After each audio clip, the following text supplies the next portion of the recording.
વિદ્યાર્થી મિત્રો, મારું નામ નાયક ઉપેન્દ્ર છે. બરાબર કુમાર શાળામાં અભ્યાસ કરું છું. આજે અમે તમને વિવિધ ભૂમિ સ્વરૂપો વિશે માહિતી આપશું. આ છે ટાપુ. ચારે બાજુ પડી અને વચમાં જમીન હોય તો તેને ટાપુ કહે છે.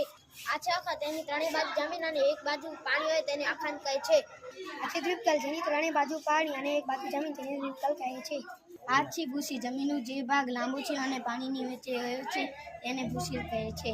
બે જળ વિસ્તારોને સાંકળતી પટ્ટી ભૂમિ સ્વરૂપ.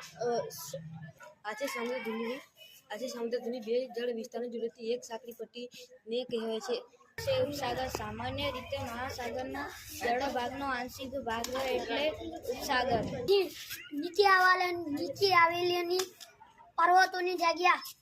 આ છે મેદાન પ્રદેશ. સમતલ કે સપાટ ભૂમિ ભાગને મેદાન કહે છે. આ છે આંતરરાષ્ટ્રીય પ્રદેશ. ચારે બાજુથી આ છે જ્વાળામુખી ફાટતા તેમાંથી લાવા નીકળે છે.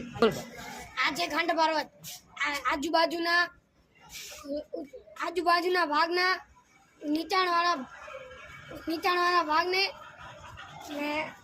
નીચાણવાળો ભાગ સ્થિર રહે તેને ખંડ પર્વત કહે. આ છે અવશ્ય પર્વત. રાજાઓ વખતની પોતાને ખંડને ભરાઈને વહી જાય છે તેને અવશ્ય પર્વત કહે છે.